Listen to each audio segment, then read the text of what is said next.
ભરૂચ જિલ્લાના ઝઘડિયા તાલુકામાંથી પસાર થતો વિશ્વની સૌથી ઊંચી પ્રતિમા સ્ટેચ્યુ ઓફ યુનિટીને જોડતો માર્ગ બિસ્માર બન્યો છે। ઠેર ઠેર જીવલેણ ખાડાઓ પડતા વાહન ચાલકો પરેશાન થઈ રહ્યા છે। ત્યારે રાજપારડી 4 રસ્તા નજીક તંત્ર દ્વારા પેચવર્ક કરવામાં આવી રહ્યું છે, જે કામનું ભરૂચના સાંસદ મનસુખ વસાવાએ નિરીક્ષણ કર્યું હતું અને આ પેચવર્કમાં વપરાયેલા પથ્થરો કાચા હોવાનું તેઓએ જણાવ્યું હતું। તેમજ આ અંગે યોગ્ય રજૂઆત કરીને યોગ્ય રીતે પેચવર્કની કામગીરી કરવા માટે સૂચના આપી હતી। વધુમાં સાંસદે આ માર્ગને 6 લેનની મંજૂરી મળી ગઈ છે તેમ જણાવ્યું હતું। ઉલ્લેખનીય છે કે ઝઘડિયાથી કેવડિયા સ્ટેચ્યુ ઓફ યુનિટી માર્ગ તરીકે ઓળખાતો આ માર્ગ પહેલીવાર ખખડતા નથી થયો। આ માર્ગ પર ખાડા પડવા કોઈ નવી વાત નથી। ત્યારે એક તરફ જ્યાં રોડને 6 લેન બનવાની વાત છે, તો બીજી તરફ 4 લેન માર્ગના ઠેકાણા ન હોય। સ્થાનિકો વર્તમાનમાં જે માર્ગ છે તે માર્ગ જ સારો બને તેવી માંગ કરી રહ્યા છે। પણ દુઃખની વાત એ છે કે 85 કરોડ એજન્સીને ચૂકવ્યા પછી પણ રસ્તાની સ્થિતિ એની તે જ છે। હવે આખો મામલો કોર્ટ મેટર હતી, કોર્ટનો મુદ્દો છે, એટલે મારે બીજું ઝાઝું કંઈ બોલાય નહીં।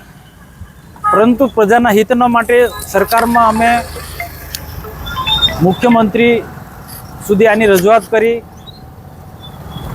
કે ભાઈ 85 કરોડ રૂપિયા ખોટી રીતના ચૂકવ્યા છે, એની સાથે મારે કોઈ લેવા દેવા નથી। આમ તો ખોટા જ છે, રોડ તેનો તે સ્થિતિ છે, પણ પ્રજાના હિત માટે આ રસ્તો તાત્કાલિક બનવો જોઈએ।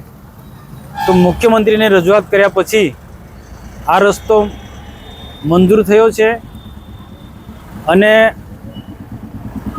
4 લેન નહીં પણ 6 લેન આ રસ્તો બનવાનો છે।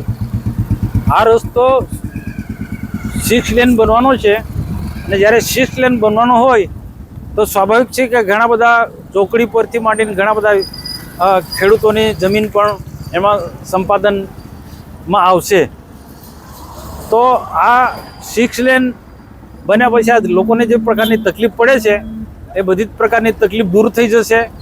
સારામાં સારો આ વિસ્તારનો 6 લેન બન્યા પછી વિકાસ પણ થશે, પરંતુ ત્યાં સુધી લોકો હેરાન ન થાય એના માટે અહીંના માર્ગ મકાન વિભાગના એક્શનને અમે કહ્યું છે કે જ્યાં પણ મોટા ખાડા પડતા હોય ત્યાં મોટી કપચી નાખી અને બીજું ઉપર મોરમ રાખી અને વાહનો સરળતાથી જઈ શકે એ રીતના પેચવર્કના કામો થવા જોઈએ। અને બીજું આ જ્યાં ઊભા છે ત્યાં એ જગ્યા છેલ્લા 5 વર્ષથી હું જોઉં છું કે ગમે એટલા પેચના કામો થાય છે પણ ચોમાસામાં અહીંયા બેસી જાય। જે જોવામાં આવ્યું છે આ જો આ પાકા પથ્થર નથી, આ કાચા પથ્થર જેવા લાગે છે, એટલે હું એક્શનને હમણાં ધ્યાન દોરવાનું છું કે ભાઈ કાચા પથ્થર હોય તો તરત હટાવી લેવા જોઈએ ને અહીંયા જે પાકા પથ્થર નાખવા અહીંયા દબાવવામાં આવે, જેથી કરીને ભવિષ્યમાં કેટલા હેવી વાહનો જાય તો પણ રસ્તાને નુકસાન ન થાય।